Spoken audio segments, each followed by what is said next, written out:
Jesus. Thank you, Jesus. Thank you, Jesus. Thank you, Jesus. Thank you, Jesus. Here I'm live. Yeah. God bless you. Thank you. Hello. Mm. Yes, God bless you. Thank you so much for joining me. All right, I'm live. Okay. So thank you so much for joining me. Today has been something else, but God is with us. Couldn't log into my accounts for some reason. I don't know why. I had to go through the authentication process to log in, and it took a while. But well, we're here. Thank you so much for joining me. So we have a very interesting topic today. As you all know, last week we discussed on a topic called fixed mindset, and I had a woman of God join us, and we did a lot in that topic. We had young generations, the Gen Z people, and all come give their contributions. And it was a very important session last week, and I want to welcome you all to this session this week. We'll be discussing the growth mindset. The growth mindset is very important. I'm serious. Um, we live in a world or a generation where we want to compare the things we do and have our minds fixated to the things that others did in the past, and that's our scorecard. So the growth mindset to me is like stepping out of those shores and doing things in a better way, having the mindset for change. That is the growth mindset. As I wait for uh, Minister Chidua to join me, I would like us to take a minute and pray and ask God to, come speak to our minds and speak to everybody that will come here today and help them say things that is going to help us move our lives forward in Jesus' name. So please close your eyes and let's pray for a minute. Lord, I just want to thank you for this awesome session. I just want to thank you for the viewers here, for the people who are going to join this section, that are going to have this discussion with us. I also want to thank you for the thousands and millions of people that will be watching the video after the session. I ask, oh Lord, that this session be a blessing to them in the mighty name of Jesus. I transform their minds from what they know right now to something beautiful and how you want us to live in the mighty name of Jesus. Enhance our tongue, enhance our mouth to speak your words today in Jesus' name. Amen. So amen and amen. Thank you so much. I just I'll give a shout out very soon.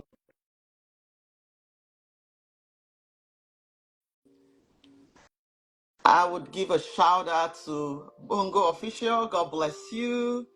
Thank you for joining. Miss Chidra, I'm trying to get you in. Thank you. God bless you, man of God. How are you doing? I'm doing We had an fantastic. God awesome bless you time too. last week. Even though not everybody agreed to wait till we talk, but I know we had a beautiful discussion last week, and I'm happy we had that discussion. A lot of people were blessed by that And a discussion. lot were But offended. yeah, no. The thing about life is you can't just please No, everyone. you In can, life, but the truth will always the be the truth will truth. always be the truth. So as much as we can, I would prefer going for the truth. And that's how I want people to even relate with me. You don't need to relate with me because you're trying to please me. Sure. Relate with me with the truth. That's what's going to help me. That's what's going to push me forward. Not just tell me the things I want to hear and feel better. Tell me the things that I don't want to hear but would help me Mhm. do better. You understand? I don't want to feel better. I want to do better. So Yeah. if the things you tell me are going to make me feel better and not do better, you don't need to tell me those. But if they're going to help me do better, even, not feel better, you're welcome. I want to hear them. So we're talking about the growth mindset today. I don't know, I'm already laughing. The thing is just starting so slow. I don't know, I'm already laughing. Um, Growth mindset. I'm happy I'm doing this topic with you because you've had a radio show before, you're a minister, and you are an awesome presenter and everything. Thank This you. morning when you sent me a message and said, I look like a porcelain, what's that, porcelain Porcelain doll or something like that? doll. Porcelain Porcelain that. doll. What's that? When you said I look like a porcelain doll, I was like, this woman of God, Oka, with her English again. I had to go to Google, like, what is a porcelain doll? And I saw it's, I don't know, it just said, like, I don't know, at least I still say not too bad. So maybe you come and tell us, like, what is that? Why do you call me a porcelain doll? What is the Oh my meaning of that? gosh. We'll start from there because you see my profile picture look at porcelain. I thought, what's porcelain doll? English. Yeah, but thank you so much for joining. Now we're talking about the growth mindset, and I like us to actually really like narrow this down a little bit to relationship, to marriage, and to values like godly values, and so that because the topic is very broad, it's very big, we cannot go over everything, but as much as you can enlarge this topic, as much as you can say, I would like you to say. This program is titled Insights. Insights is like awareness, trying to have people, trying to let people know the things that they don't know. Oh, there are a lot of people joining on TikTok. Oh, Jesus Christ, I can't even look at all. Thank you so much, everyone, for joining. Oh my God, thousands of people joining from TikTok. Thank you so much from TikTok. God bless you for joining. One day I'm going to dedicate just the TikTok time for you all, and we'll discuss on TikTok fully. So yeah, so I want us to narrow this the growth mindset to relationships, how we relate with ourselves, and also to marriages, because I can tell you that marriages these days is indeed not working like it used to. And it's not working because a lot of us has refused to adopt the growth mindset. We are fixated to, what we used to know, how they used to do these things in the past. And because we're no more living in the past, there seems to be an imbalance between our mindsets and the current situation, that we find ourselves. And I think that is why a lot of things are odd, in marriages today. I was listening to a speaker say that the budget for divorces in UK is almost the same amount as the budget they have for health. Wow. Yes. And I said, wow. He said, how many $billion that the budget for divorce in the UK is almost the same amount for the budget they have for health. What is happening? I listened to the speaker, I was like, wow. Now, if we look at it, at least 2 out of every, let's say 20, I don't want to say 10 marriages tend to crash in foreign countries. Like almost everybody that you have met, may have gone through a divorce or something like that. And like at least, let's say 2 out of 20, I don't want to say 2 out of 10. And I stand to be corrected, marriages, would crash. I think it's a matter of the mindset. We have to do better. And some of us also have that mindset of, after all, divorce not be new thing. We I have to. wasn't the first, and I I'm won't be not the the last. first, and I won't be the last. We also have to change the mindset, because that is already a fixed mindset in a way where we feel, well, I'm not the first to get divorced, so I can as well get divorced. There's a lady that I know. She's actually married to someone very close to me. He was her third husband, and they are divorced again. She's not wasting time to go to the fourth one. As a matter of fact, she dated somebody she thought she would have married, whom I also know. He's a son to me, and I didn't know she has left her husband, and this other person, her husband needed something from this other person, because they're all in the showbiz. And actually, I had to do the connection. I didn't even know that she was dating this other guy, and I didn't even know she had divorced her husband as a then. I'm like, so later I found out. I was like, oh my God! Now see 2 men. God bless you. God bless you. Now you see the bad thing. See you now. two men, your ex-husband and your new boyfriend, don't come become friend.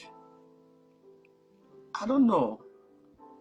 And she has said a lot of things about her ex-husband to this, to her new boyfriend. They're not even together anymore. I learned she slapped him and he walked out or something in public. So you see, we'll talk about temperament self also for the women later. So you can imagine the little, I don't know. I know some people don't have shame anyways. And I mean, some you will not blame them for something like that actually, but it feels somehow. And the both of them climb on stage, the both of them do things together, and none of them is even with you anymore. So that mindset, those fixed mindset on the way we do things is what we need to change. And that's why we're having this discussion, the growth mindset. If we have the growth mindset where we can actually make decisions based on who we are seeing, not based on how our fathers did it, or we can actually do things better, not traditionally. At least if you have to do things biblically. Because I have not seen where the Bible said do something bad. You know what I mean? So if you have to even say, oh, yeah, I'm going to follow something, let it be that you're following the Bible, not tradition. Tradition is good, but it's not always right. And especially, we're not living in a traditional society. You're not living in the village. You're not living in the 17th century. This is America. I know as much as some of you want to rebut what I'm saying, and rebuttal is good, and say, no, that's what is changing. But I bet you know what I mean. In Nigeria, we drive. We don't wear seat belts. I can't remember wearing seat They belts in do now. Nigeria. They do now. It's the Okay. law. They do now. As a dan, It's all part of the thank change. God the laws are changing. But as a dan, like then, we go drive. Nobody is enforcing seatbelts. Now, seatbelts was meant for your safety. If you understand, you need your safety. You understand? But when I came to America, seatbelt is not for your safety. If you don't like your life, you don't consign the law. You're wearing your seatbelt because the law says wear your seatbelts. Because if the police catches you without a seatbelt, you're going to get a ticket, a $300 ticket. I know the good thing is, if the police catches you and you're just on the passenger side, you're not even the one driving. No. The police don't go to the person who is driving and give the ticket for you that is not wearing a seatbelt. The police comes to you that is not wearing the seatbelt to give you the ticket. So living that, a place like Nigeria, oftentimes when we got here, sometimes I just be on the car and I'm like driving, I'm like, Allah, your police catch you. I now became self-conscious of my seatbelt. That if I just sit down for car, even if I'm still in my garage, I'm not moving yet, I have my seatbelt on. You see the mindset right now? How it's changed? That's a change in mindset. Now, the law that enforces the seatbelt is for you, actually. You understand? So most of these things that has changed, if you look critically into them, you see that it's even for your own benefit. Sure. It's for your benefit. But you don't just want to look at the possibility of doing better. You just want to hold on to the things that you used to know. And who told you that the things you used to know are not a cake, or they are not washed out? They are not they are not stale or something. Who told you they are very current? Now, before I talk too much, let me give the woman of God the floor to tell us, share some light on the, fixed mindset, how it relates to relationship. What is, growth mindset, how growth mindset can help our marriages and it can help relationship, because we're looking on how to move forward. We need things that can help us move forward. So please tell us, how can the growth mindset improve marriages, relationship? Thank you very much. Before I go into how the growth mindset can affect relationship, I have to first of all talk about what it means, because it doesn't make sense telling someone about something if they don't know the meaning. So we can start from there. A growth mindset is actually a way of thinking. So this is when you look at challenges. There's something they say that what you call your dog is the name your dog will answer. Now, if I see a situation as a problem, it becomes a problem for me. But if I see, which is a fixed mindset, a type of a fixed mindset. But if I see a problem as a challenge, it becomes an opportunity for me to grow. because a challenge is what makes you want to do better. When you look at a cup as half full, that means I can add more to it and have a full cup. That is a growth mindset. When you see a cup that is half full as half empty, you're looking at it as my cup is almost empty, which means very soon I will not have water to drink. You see, same situation, different mindsets. One is fixed mindset. My cup is half full. I don't want to drink it. If I drink it, I'm not going to have whatever drink you have. Let's assume it's water. It's half empty. So if I drink it, I'm going to be out of water. Someone says my cup is half full, which means there is an opportunity for me to add more to have a full cup. So what happens? This one will not do anything because they don't want their water to finish. The other one will start looking for ways to fill that cup. So a growth mindset is a mindset that is consistently thinking about ways to improve. And someone with a growth mindset does not dwell in the past. Someone in a growth mindset, there is something I call the blame, shame game. No blame, no shame, no regrets. So anyone that does not live in these three zones, the blame zone, the shame zone, and the regret zone, has has the growth mindset, which means you don't blame other people for the situation you're in. You take responsibility. You don't regret because you cannot bring the past back. The milk is already spilled. How am I going to clean it? Not what led to the milk being spilled. It's okay to think about what led, but not dwell. There is a difference between thinking about something and dwelling. Yeah. So when you think about what caused this milk to spill, why? Because you don't want it to happen a second time. So now you understand the mistakes. Maybe I didn't put the lid. The lid was not completely turned, so it was half open and then it spilled. So next time when I get a container of milk, I must close it. So that was what led to the milk being. So you're not dwelling. You just looked at it so that you don't make the same mistakes. So that is the no regrets. So no shame, and then you're not feeling so overwhelmed by shame that you don't want to take a step forward because you're afraid. Because where there is shame, what happens? There is also fear. So you're afraid, you don't want to step. So people that have a growth mindset, they don't live in the comfort zone. And I always say the comfort zone is a place of no action. Continue, let me get water. Continue. The comfort zone is a place of no action. It's comfortable because you don't have to think. You don't have to think about anything. You're just doing it. It's like saying something that you already know how to do. And when you are in this kind of place, you operate with the pilot mindset, you know, the pilot in the sense of pilot mode.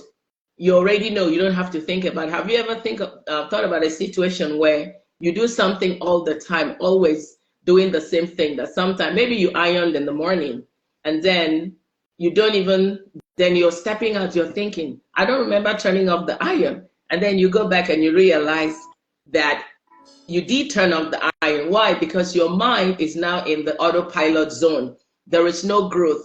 And this thing can eventually lead to a decline in the activity of the mind. So a mind that is fixed can eventually lead to a decline of the mind. But a growth mindset, you're taking responsibility for the things that you've done that did not bring the right result for you. So this is the kind of mindset that anybody that wants to have a quality lifestyle should adopt.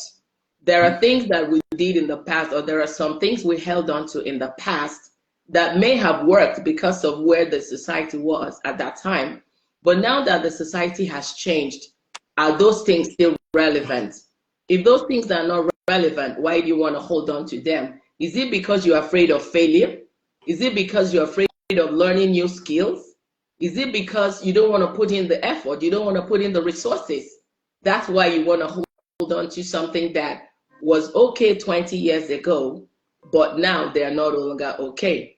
Whether we believe it or not, I always say we live in a universe that is very dynamic. The universe is moving at a speed that if you don't, you're just not going to get the benefits. Whether you believe it or not, it doesn't change the truth. The truth is always the truth. So in order for somebody to live a successful and happy life, you must adopt the growth mindset. Again, like I said, the growth mindset is a mindset that consistently changes. The things that I did 10 years ago, are they still serving me? If they are not serving me, I want to get there. You know, people, the bridges we had 20 years ago are not the same kind of bridges we have today. So there are some of those bridges because we didn't have vehicles then. Maybe people had carts, that were drawn by donkeys, were drawn by cows. So those kind of bridges were okay. Now we have vehicles. So if you would build those kind of bridges today, there will be no transportation. Nobody can go from point A to point B. Even in villages, roads are being constructed. Why? Because 20 years ago, there was probably the richest man in that village was probably one that owned a bicycle. But today, people are buying cars. So what's going on? The roads are changing. So if all these infrastructures are changing, why can't we change our minds? Why do we accept change in this area and decide not to change in that area? I think that's hypocritical. And if one would tell oneself the truth, there are two people you can never lie to, God and yourself. And the danger by lying to yourself is one day you begin to believe those lies as truth. So the time has come for us to be honest with ourselves that yes, the time has come for me to leave this lifestyle of the 17th century and adopt. You're not doing it for anybody. Changing your mind does not mean you're changing who you are. You still keep your core values, the thing that makes you who you are. Because if you don't, you're not going to live a successful life. It's not just going to happen because the society we're in is changing. She has just told you people, the society we are in is changing. This is not in a bad way and in a good way. Yes. But as children of God, let's pick the good ones.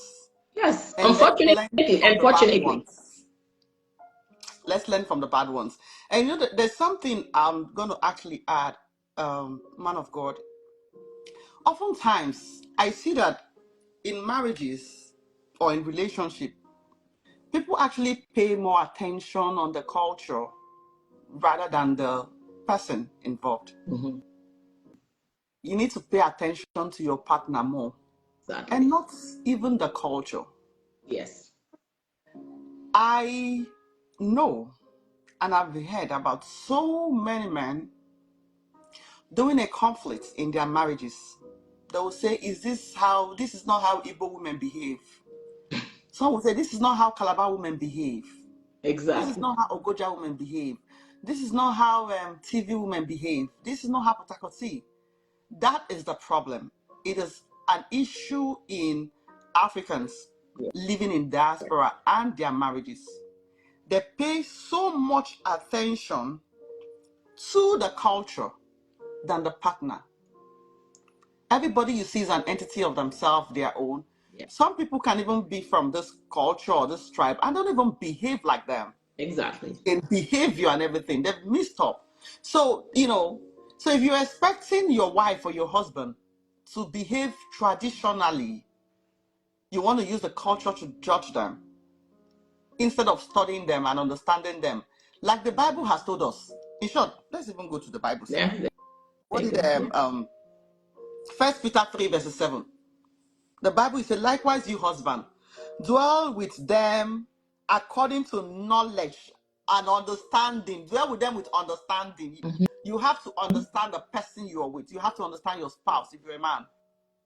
Okay? Giving honor unto the wife as the weaker vessel. Have you heard? It did not say dwell with them according to your culture. The Bible did not say dwell with them according to how your mothers dwelled with them, your fathers. Sure. I'm saying this. He said dwell with them with understanding. Everybody in your life, you have to study them. Sure. You have to understand them. We all have our unique futures. We all have our unique characters. And if you continue to bring in the fixed mindsets of how you think some other person with their unique culture lived and expect it to work today in your own marriage, it might fail. Now, we're saying this because we don't want broken marriages and broken homes. We want people to do better. I was telling us last time, I think it's this, which church? Deeper Life. What happened to Deeper Life then? They don't used to watch TV. Sure, we know now. They didn't watch TVs then. Deeper Life was a church that, don't care about TV, anything. I know those days there are some people, if you have TV, they call you a sinner. If you're even a pastor in the church self, they can take away some of your privileges as a pastor. But today, they are using the TV and everything to broadcast most of their messages. That's the mindset we're talking about. The mindset that is able to grow, that is able to change. True. Okay? Give me a minute. Give me a minute. Okay. That mindset that is able to change and that is able to grow, where you're not fixated on, no. If Deeper Life was not using TV these days and social media, I can tell you they'll be outdated from what people know. True. So they saw that, okay, this is what is going on. We have to fall in line, but we can still regulate the things that we do, and do it better and not get lost in what is going on in the world. I was listening to a pastor, one of a very renowned pastor. I love his messages. I think today he has over 1 point something million subscribers on his YouTube page. He said those days he used to see YouTube as a place for sin. That you have a YouTube channel? Oh. But today, the same YouTube channel is what advertised him, broadcast him, and he's everywhere in the world today. So we're talking about a changing mindset. That's the growth mindset. The growth mindset is where you think and say, okay, if I do, I'm like this, if you work. You have a partner who is difficult. You tell yourself, instead of criticizing this partner, why not study them? Yes. Instead of being critical and telling myself how my father treated my mother, or, oh, my father was a very good man, he loved my mother. See, for the very fact that your father was good to your mother does not mean you marry a husband that will be good to you. Or for the very fact that your mother was good to your, to your dad does not mean your wife will be like your mother and be very good to you. You might just be someone who God is testing, or giving some challenges in that marriage and say, you know what, I've given you a job, do it.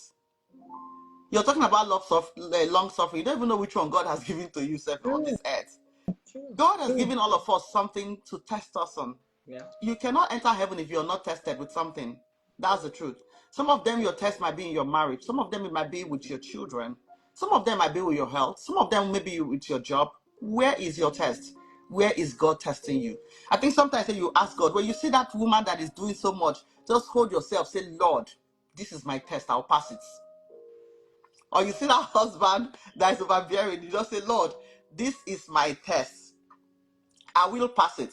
And sincerely, I thank God for, exposure and certain things. There are certain things that, at some points, I told myself that, Lord, if I come to this world again, you see me and anybody, Igbo man, once that man is an Igbo man, please don't let us cross paths. As in, I don't want him to just pass where I even pass.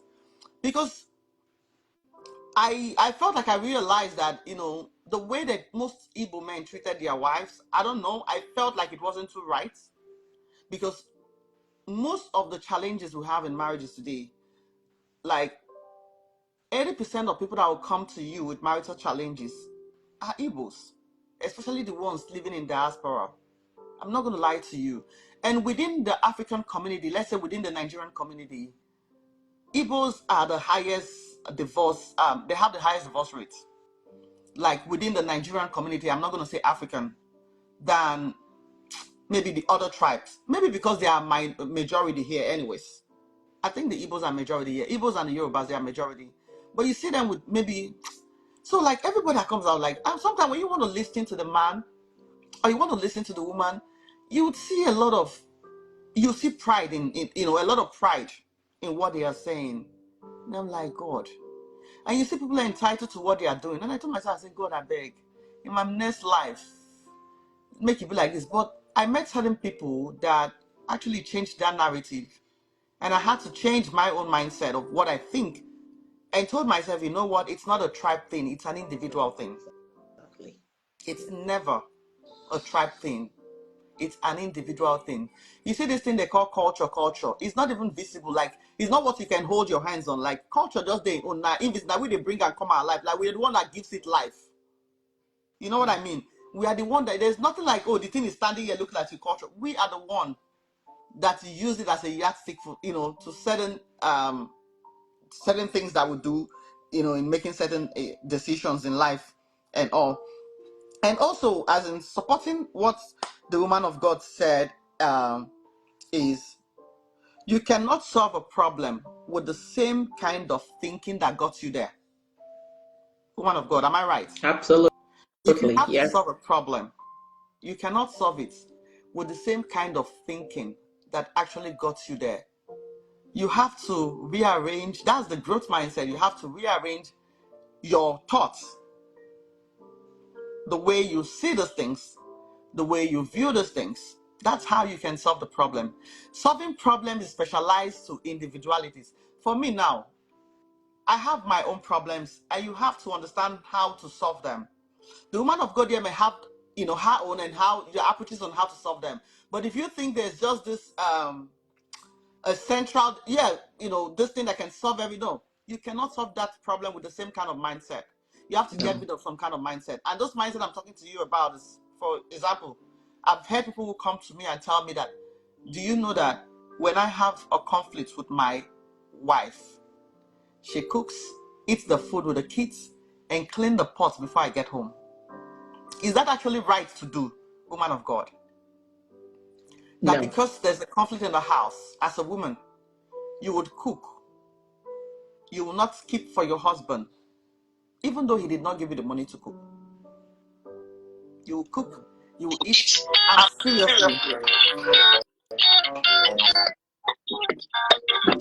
No, it's not. It's not. No. There is You no cannot two cook. wrongs. Two wrongs never make a right. Thank you. And what kind of teaching are you setting up for the children? That is not a positive conflict resolution. That's not a skill that you're putting out before the children. If there is a problem between you and the husband, there is something that caused the problem. Discuss it with him. Food should never be a way to resolve. It will not even resolve it. It will add more flames. And you, the wife, are you trying to solve the problem, or are you trying to create more? Are you still interested in being in that marriage, or you want out? So how do you think starving the man would lead to a resolution? That is not a good way to resolve a problem. And again, what are you teaching the children? You're showing your daughters, if you have any, that when you're mad at your husband, starve him. And then what happens? If this is a man that doesn't know how to cook, he's going to go outside and eat. And then if there is a strain on the finances of the house or the family, what happens when he eats?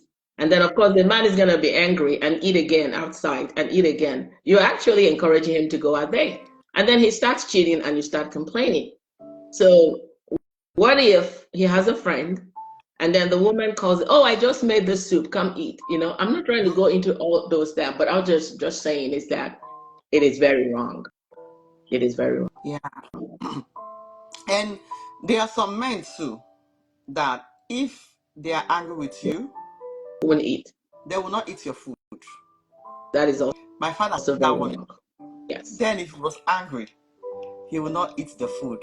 But you know one thing my mother was consistent in doing? She present the food. When he'll get tired. When he comes back, she would go serve the food to him on the table. Yes. He will not eat the food. He would go sleep on an empty stomach. You're doing yourself now. Chase you that is hungry. You're doing yourself. And me then, when they're angry in the house, that's when I cook the best soup, vegetable. The whole house will be scented with that soup. So you have no choice than want to eat it. But unfortunately, sometimes this thing I'm telling you is, a lot of men do that. Here you have your husband, he would not eat your food. Like, come on. I tell people, you keep giving too much energy to your conflicts. Yes. Give that energy to your spouse. Jesus Christ. Exactly. Yeah. These little things are breaking marriages. Little foxes that spoil the vine. Thank you. It is. We also want to talk about those men or those women. We're talking about changing mindset. These are the things that, before I wrote these things down, it's what I know is happening, and a lot of people have complained about it. There are so many women that they have this mindset that if the man does not give them money to cook, there will be no food in the house, especially when there's conflict. That's not good. If you have some money, this mindset that a man must provide for the man of God. Let me even throw it to you first. Mm-hmm. Is it the duty of a man, sole duty of a man, to give money that there should be food in the house? Or it's a combined effort?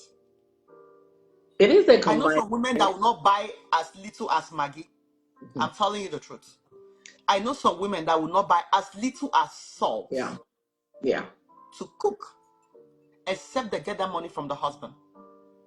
That is very wrong, because what does the Bible see? The thing is, people go into you did say something, and I wrote it down, because you said that the rate of divorce these days is alarming, and I wrote it down because I thought it would be nice sometime in this to talk about the reason, and I think I would want to mention that before we go into the question you asked. Okay. Now the reason is, which is what I ask people, what is your reason for going into this marriage? People go into marriages now for a plan B. The man is handsome. If they go in, he has a good job. He makes good money. So now my question, I'm not saying these things are not important, but they shouldn't be priority. So when that money stops coming, will there still be a marriage? When something happens and the guy is no longer handsome, because marriage, when you understand that marriage is a commitment, when you are committed to something, you don't stop because that thing is bad. When a mother gives birth to a child, it's a lifetime commitment. You don't say, because my child lies, I'm no longer be a mother to that child. You put in your best effort as a mother. You even step up as a mother because you want to see that child change. Why? Because you have a lifetime commitment towards that child. If we would go into marriage with this kind of growth mindset, I am committed to this. Is this a commitment? Am I committed to you? Why am I marrying you? Because the Bible, what does the Bible say? Two shall become one. So when you begin to see your spouse as yourself, you can't hate yourself because you made a mistake. You can't give up on yourself. So this is the reason. So as a woman, what is yours belongs to your husband. And as the husband, what is yours is also your wife's. So when you are married, there is no longer I. It's now we, us. So what is this person's? If your spouse is sick, you are sick. If your spouse is healthy, we are healthy, because what affects one affects the other. Yeah. Have you ever seen a situation where somebody has a flu? The nose is running, the eyes are running. Why? Because it's the one. Why do they call it ENT? Somebody has earache, the nose is running, because it's one. Meanwhile, you cannot call the nose the ear, but what affects the nose affects the ear. Why? Because it's all one. Somebody loses a thumb, the entire four fingers can no longer function. So if we will begin to see marriage as this, we will start looking at things differently. Yes, the sole responsibility of taking care of the family is on the man, but it doesn't mean if you're working, then why are you working as a wife? Is it to take care of yourself, to go buy the most expensive things? These things are good. But what did the Bible say? What did God say when he saw Adam? He said, I will give him somebody that is suitable, a mate, a helper. So in what way have you helped your husband to grow? You cannot call yourself a wife if you would say, in 10 years that I have married this guy, he's still where he was, or he's worse than where he was when I met him. You cannot call yourself a husband if after 10 years, your wife has not grown more than she was when you met her. You're not fit to be that person's spouse. So as a wife, your job, you're not even supposed to, when you know you have money, you shouldn't even be asking your husband for. If he gives you, fine. Yeah. You shouldn't even some women, their children, even their clothes will be torn. Some women will not as much as get some money to buy clothes. like to change the children's wardrobe. It's solely the man's. I know, especially It's we wrong. Africans, because It is oh wrong. Jesus Christ. It is wrong. Absolutely. And I've seen situations where a woman will give, things to the family without the husband's notice.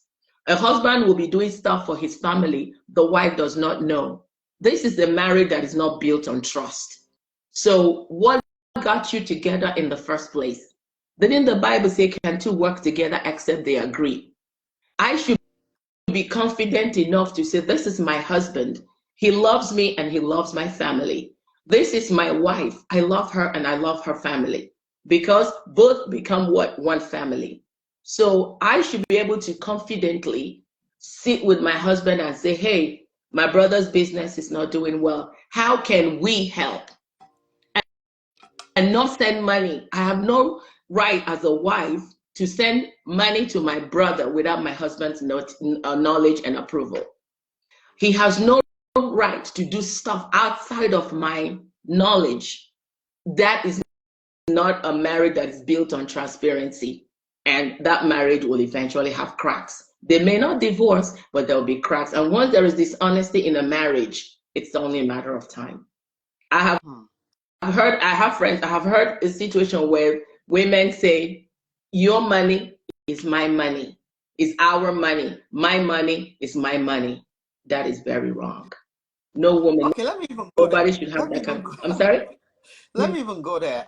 You Yeah. said something earlier. You said if the man is working, it is the man's sole responsibility to take care of his home. But if you, as the woman, you're working, nothing stops you. In American age of No. What I'm saying is, it is the man's principal responsibility. For instance, things like rent and stuff like that. It is the man that should do that if he has the ability. But it's not 100% on him. So things like, like here we have health insurance. If you know that your mortgage is high, you can take the children into your own insurance. So that way, the money that comes out of his reduces, so he can have more to take care of the major things. So things like grocery, electricity, you can handle those things. It doesn't have to. Everything should not come from the man. And you have a job. You expect your husband every day to give you money for grocery. Then why are you working? Why are you working? When your job there as a wife is to be a helper. And in what way are you helping him? If he has to take care of things that run in hundreds, thousands, and then he also has to come back and know that there is no milk in the fridge, then a woman in the 21st century thinking like that, I would be concerned about such a woman's mindset. They need to go back. Somebody commented on Bongo official said most women in America, all the age of 48 to 60, has the high rate of divorce. Why? Are you serious that the women in 48 to 60 are the ones with the high rate of divorce? I don't know. I can't verify that fact. That is actually incorrect in the sense that, I don't want to name names, but when you look at a woman in her early 20s and 30s, she thinks differently because the rate of life has not beat her. So, so what experience does she have? Those are the ones that say, if it's not working, I'll go out. If you know.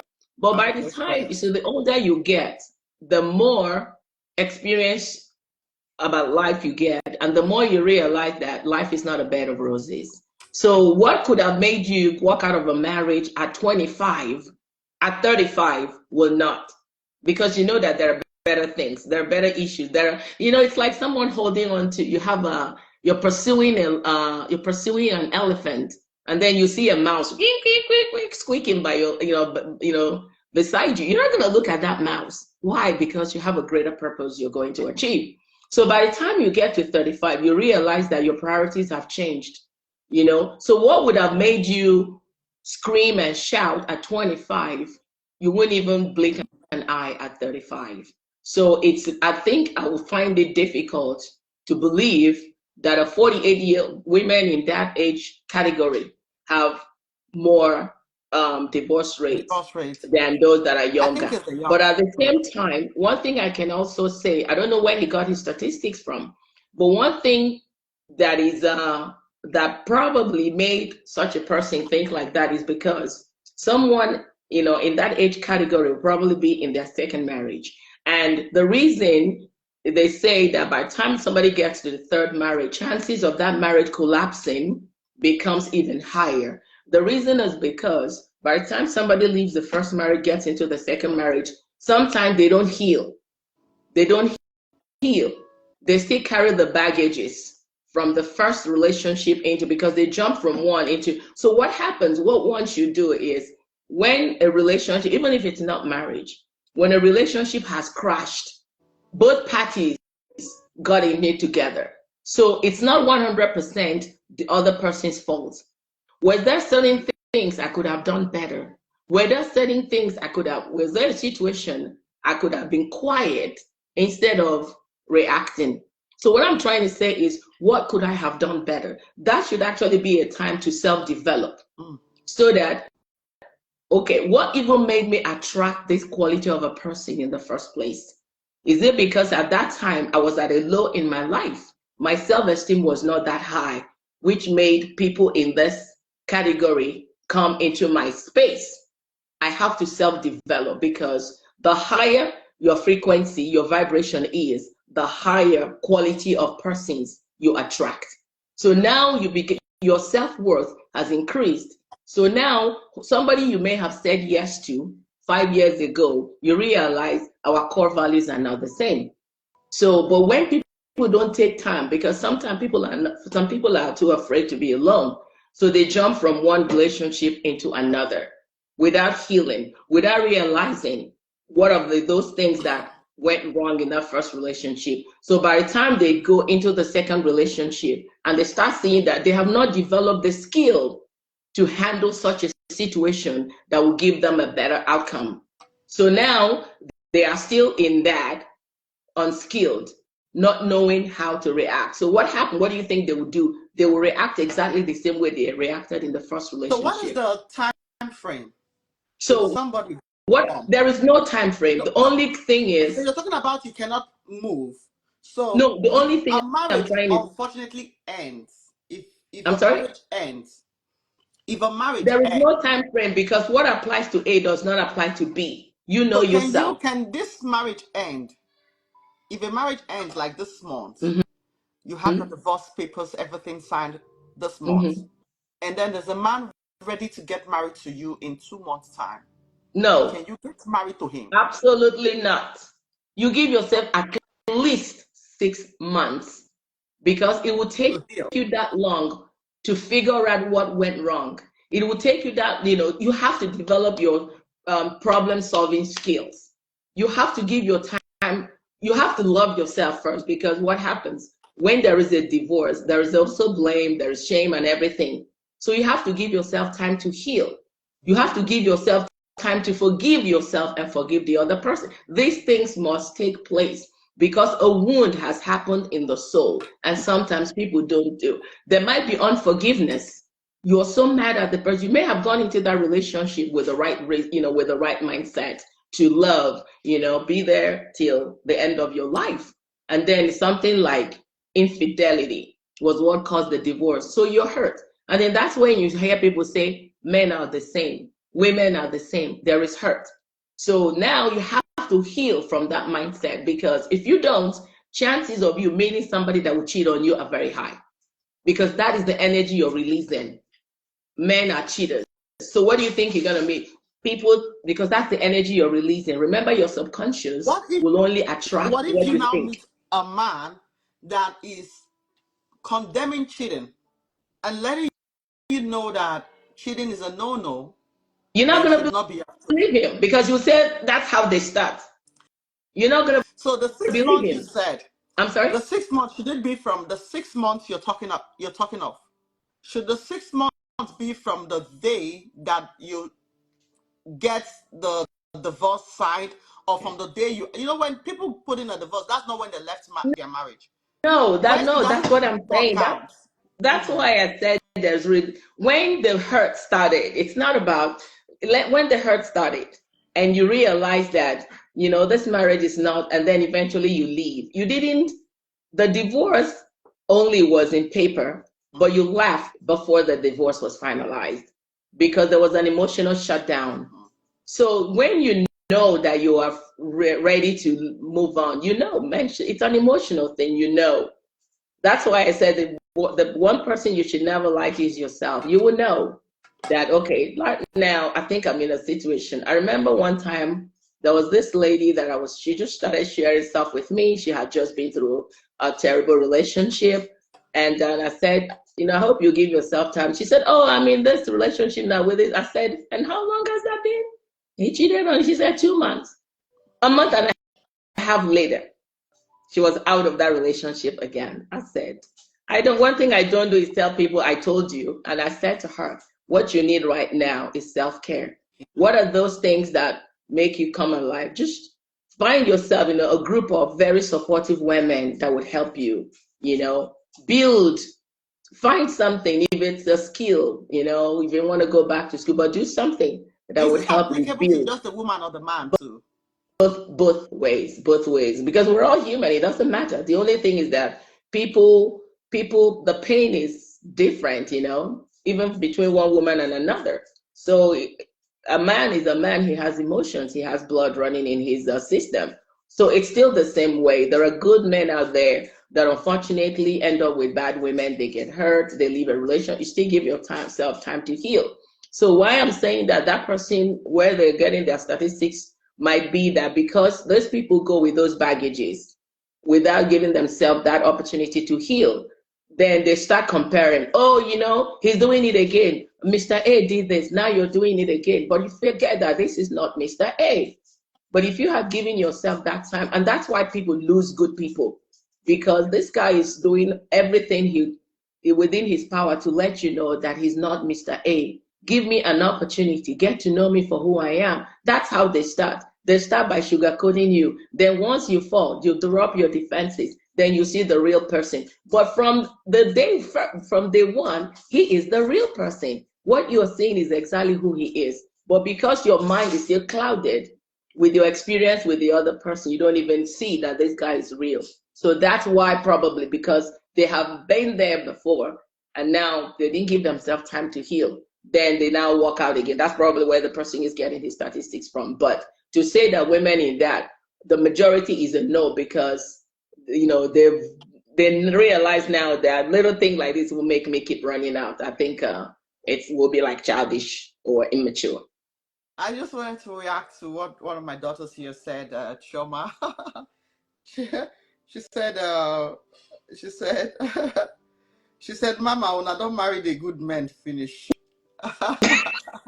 You see, that is a mindset that needs to change. To change that mindset. Yes, there is a good man for you, and always believe that what is yours will find you. Yeah, you can tell. I can tell you that there are a lot of good men out there. A lot of good men. A lot of good. Just pray that God will send one your way. Yeah, just pray. And no way. The thing is, we that got married those days before now, people think it's just so rosy for everybody, right? If we tell you guys our story, sometimes people say, "I wouldn't they marry again?" No. So, but like you said, we are all not perfect. We all have roles to play in every divorce, and when it happens, go to self-discovery, self-love. I think one of the reasons why, if you look at you, one of the reasons why most people jump into other relationships is because they are scared. Yeah, being alone. They've never been alone before, and they don't want to be alone. And sometimes it's also competition, so that this other guy will know that I wasn't stranded. Mm-hmm. I got somebody else immediately to replace him. And so that the man too goes in and like, okay, so that that I will not be stranded. I got a more beautiful woman, Mm-hmm. to replace her. So these are some of the things that happens. Everyone is good and bad. You can activate the good side of people. God bless you. Yes, now you're talking. I said that thing before that some women have the two sides, like Rebecca, bee and honey. So bees will produce honey, and the same bee has the capability Will of stinging. So, sting. so everybody has that side, but some people prefer to use the honey producing side of them, where they still make things better even when things are not really really good. So everybody has those two sides. Well, changing mindset. I want us to go into this mindset that we see every time online where men say that our fathers married more than one. Solomon has multiple women. David has multiple women. And so why are you as the woman complaining about cheating? We are always gonna cheat. Woman of God, I'll just throw that one to you. How do you You react know, to that? when I hear people say, this person did this, why can't that? My question is, are you that person? Mm-hmm. Are you that? So we are built, it's so, isn't it amazing how unique? It's one thing I want to let people know is that when you begin to see yourself as me, me, me, not in a selfish way, but in a way of uniqueness. I am unique. There's only one of me in this world. I think different. My needs, everything. Would you look at the prints on your hand? It's still the same you, but the prints on your left are different from the prints on your right, but it's you. There is no giraffe. Would you believe that if we had, let's just say, 20 billion zebras in the world, that is 20 billion stripes. Zebras are all different stripes. So why would you look at the stripe of, yes, you probably didn't know. I didn't know. The stripe, wow. Yeah. Zebras, the stripes of zebras are different. The spots of tigers are, nothing is the same. God created everything individually. It's so amazing that in the fall, you see two trees standing next to each other like this. This tree loses all its leaves 100%. And then this one, not even one, is brown. They are different. Why would you use your life in the 21st century to compare with the life of a man that lived before Jesus was even born? And you think you're going to have the same result? How? It's not that possible. I don't even want to call that a fixed mindset. I think I want to call it the caveman mindset. Caveman, where they'll bring one rock and another one and make, how would you look at the end of Solomon? What did he say? How did Solomon end? Did he have peace with all those women? People will always show you the good side. They're not going to show you the negative side of their decision. Remember, it's your life. If you want to marry 10 wives, nobody said don't marry. Go ahead and marry 10 wives and then get the headache of 10 women in your house. When people that have even a growth mindset are saying, it's even big work for me to even be happy, get it right with one. And then you're thinking about 5, 6, 7. You want to cut short your life? Go ahead. Nobody's, the thing is, go for it. But don't bring somebody's daughter into it without letting her know. She thinks she's going to be in a monogamous marriage. And then tomorrow you're saying, I want to get another wife. Get over it. After all, my forefathers, you didn't discuss it with her. Your forefathers lived at a time where your foremother, where your great-great-grandmother knew that being the first wife doesn't mean I'm going to be the only wife. So she had no problem with it. Don't bring somebody's daughter into a marriage and you say, for better for us. And then tomorrow you go and bring a second wife. That is not okay. You lied to her. And if she chooses to walk out, nobody should blame her. It's her decision because he who feels it knows it. So I'm going to react to this Bongo official that says polygamy is the way right now for men because the high rate of body count from this young woman. Please react to that. Who is giving this woman body counts? I was about to ask that same question. You want to sleep with them and then go marry somebody that nobody has been with? That was just what I was about to say. Okay. While I'm not condoning it, but at the same time, if everybody would step up, if you would say, I will be different as a man, I'm not going to sleep with somebody that I'm not, that's somebody's daughter. Somebody's going to do the same to your daughter, you know? So if you would say, I choose to be different, you know, that's one less woman that somebody will sleep with. Start with you. Every time we keep saying the society must be different. Who is the society? It's you and me. It starts with you. It starts with me. Let that change begin with you. And then don't worry about others, you know? And I want to ask, is it not right to say that if the men are expecting their women to not have body count and to marry them as virgins, shouldn't the men also be virgins when they get married? Woman of God. Does the Bible say that? Yes. You know, it's so funny. I heard a man that said, oh, there must be this. I must marry her a virgin. She has to be this. What about you? What are you? Okay. Yeah. You know, shouldn't the man be a virgin too? Absolutely. He should be a virgin too. Because if you want something, then you also have to be ready to give it. You can't give what you don't have. You shouldn't be asking for this. It's just like a woman saying, I want an educated man. I want a rich man. How educated are you? How rich are you? There has to be what? A balance, you know? Even if you're not there yet, what are you doing to get there? Because you're not going to attract that person anyway. You're not at the same vibration of frequency. So where are you going to meet that person? Exactly. And well, I want to talk about this mindset of abuse where the man says, you know, or feel like they grew up seeing their father hit their mother and nothing happened. Can you react? We're talking about the change in mindset. These are the things that are low-key happening even in America. A lot of women has reported their husbands to the cops.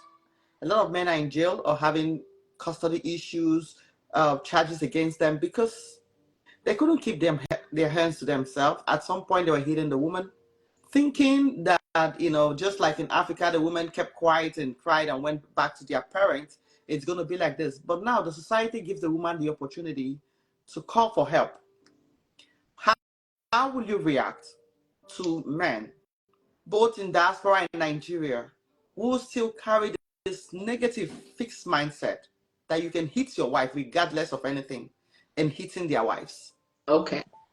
So for first and foremost, a man hitting, I have no respect for a man that hits. I do. If you know me, you know that I respect just that word, man. If you know me, you know that that word, man, I have high regards for. However, I have no respect for a man that hits a woman. I have no respect because the thing is, she, first of all, she is an adult. Secondly, she's somebody's daughter. So a man that hits a woman has no self-control. What brought the argument to the point where you raise your hand on her? I do understand that, and I'm not taking sides with the women because I'm going to come to the women too. You know, I used to know a man, and I always told him, I said, this is one thing I always respect you for. The man said, what will make me raise my hand on a woman when I know that her mouth is her power? He said, once she starts, he will look, you know what, he'll look at her and say, hi, Nne, I didn't know you were this ugly. I have to go back and get my bride price. That's it. She said, once he says, like he said, Kai, I thought I married a beautiful. See how he said, I want to see that beautiful woman. He said, but if he's not in the mood for that, he will just take his car key and leave. He said, when the tornado is over, call me, I'll come back home. He said, because the thing is, you're not going to continue when somebody's not there. And then sometimes she'll be the one telling him, she will run and stand at the door. You're not going there, not enough, like, in a aggressive way. She'll be the one saying, no, you're not going. He said, okay, now, because you know me, I can't. He said that's how he resolves it. He will either tease her or he will say something. He said, but to raise, and I said to him, so what do you think about a man that hits? He said, it's a no-go area. Don't ever do it. He said, I'm a man, but there's nothing. He said, men need to understand that their power is in their mouth. And it's over, you know? So if there is a man that thinks like that, I think it's doable. But then on the side of the woman, don't get to the point where, you know, just be quiet. You know, I don't know, just because when he's raising hell at that point, he can't hear you. Think, walk away, go back, go and cook, whatever it is that makes you happy, go do it. And then when he's calm, talk about, I believe that there is nothing. It's just where there is no lack of communication. There is nothing that cannot be resolved without a fight.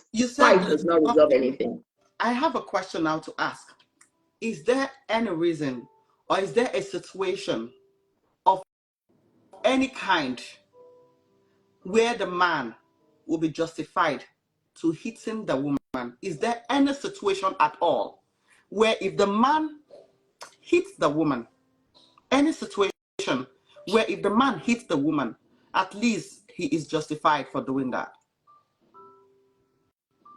No, I already said that. No, I don't. Personally, I don't believe it. There's no situation at all. I don't believe there should be. In a situation where a man walks into his house and meets his wife on his matrimonial bed with another man, can he hit the woman or hit the man with her and the man with her? See, now the way I would want to answer this question is, number one, who did you marry? What will make the woman that you married bring a man into the home? So in the first place, what were the values? Did you not date her? Did you not talk? What values did you see or did you not see? Because if you married a God-fearing woman, just that word, fearing God, is enough restraint on her. So who did you marry? That's where I'm going to leave it. Who did you marry that would give her that boldness to bring a man into her matrimonial home? I would like you to tell us, what should a man do at that point? Because there's so many men that will be listening to this or watching these, and reacting. If you walk into the house, if a man walks into the house and meets the wife with another man on his bed, he's triggered, he's mad. What should he do right there, seeing the both of them? If anybody should be addressed, it's the man that walked into your home. Now, I'm not saying that the woman is guiltless. If there's anyone that needs to. Now, if that person that walked into your home has a weapon, then it could be self-defense. You could call the cops because you don't know this guy. But to take laws into your hands is what I don't agree with. Let me tell you what I would do if I was a man. I walk into my home and there is a woman that is definitely, that's the end of the relationship. That's the end of the marriage because trust is already destroyed. But personally, I will not get into violence. No. No, as it never the man, you cannot hit the woman. No. Or hit the man there. I'm sorry? You cannot hit the woman or your wife or hit the man, right? That's what, if that guy has a weapon and you know that something might go wrong, he might hurt me, then it could be self-defense. But I cannot speak for the man because at that particular time, I don't know what whether the guy, is going to go into a violent act or not. But what I'm saying, what I would do, and I realize that the person is not armed, I will not. Maybe because I've never been a fighter, I've always believed in talking things out. But in a situation like that, being a man, if I were a man, I will not get into any physical fight with anybody. But I think that would be the woman, right? I'm sorry? If the man catches the wife, or if the man cuts his wife with a man on his bed, he should divorce the woman. If it's me, I'm not saying he should, because I've heard, no, I'm not saying. The Bible allows it, but it doesn't mean that you have to do it. Okay. That is one ground the Bible says it's a choice. And Jesus because there Christ is said, nothing "For that the happiness cannot of be your heart." forgiven. Yes, there is nothing that can be forgiven. If the man chooses to forgive her, because she must have a reason why she did what she did. If the man, but for me, once trust is betrayed, it's hard to build up for me. So would Because you what I forgive know, the man if it's flipped the other way? would I do what?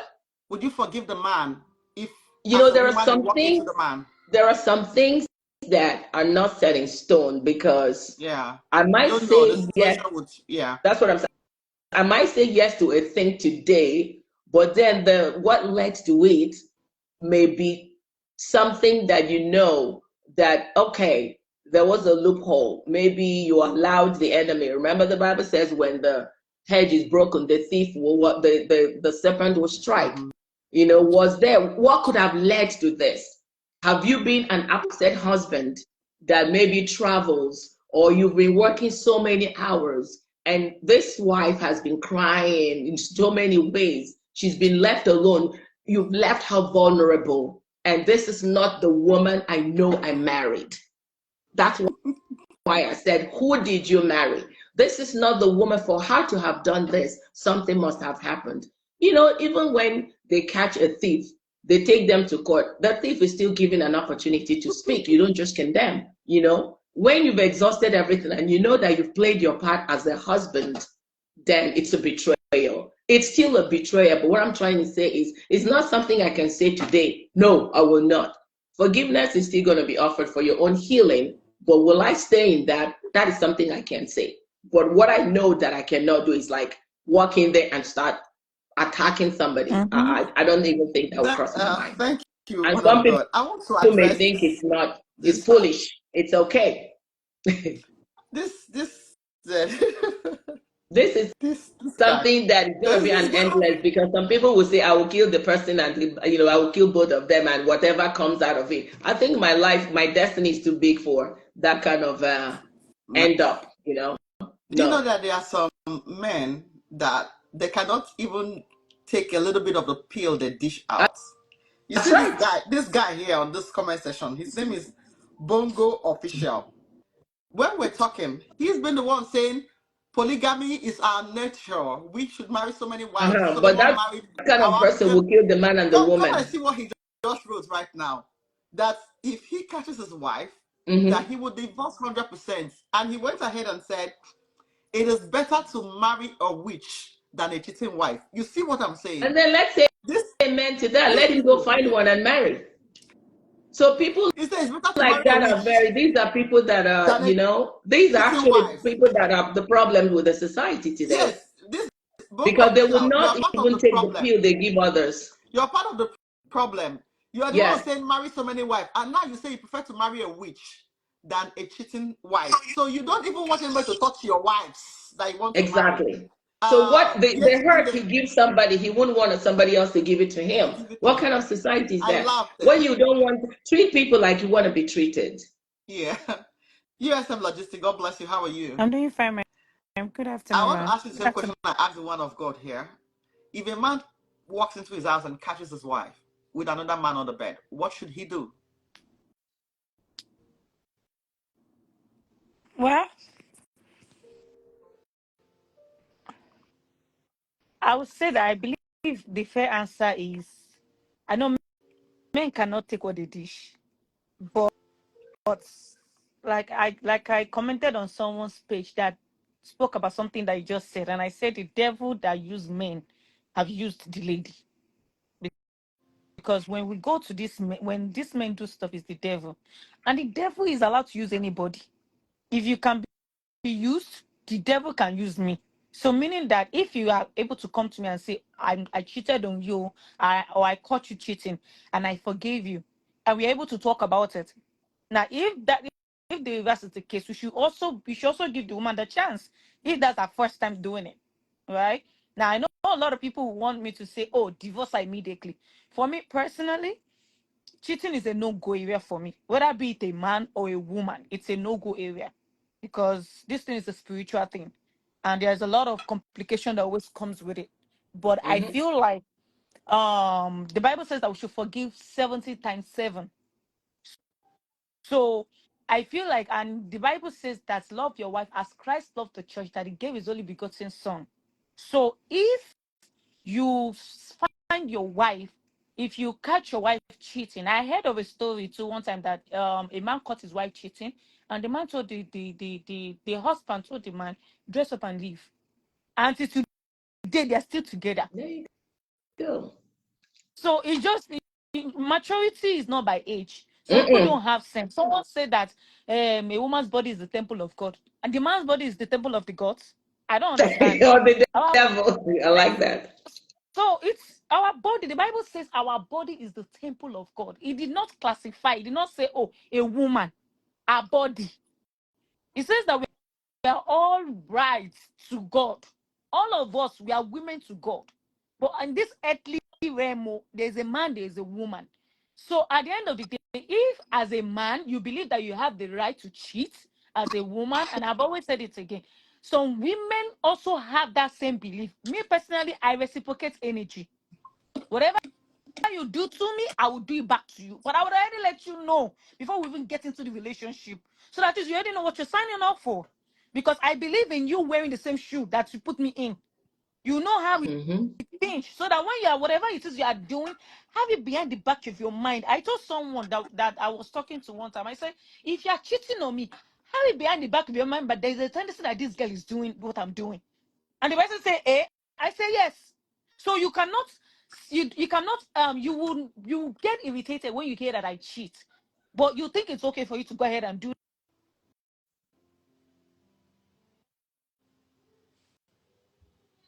It's disrespectful when you cheat. You are you are literally dragging me on. The people will look at me and be like, oh, see that stupid girl. She thinks she's the only one that owns the guy. It's disrespectful. I don't like sharing my things.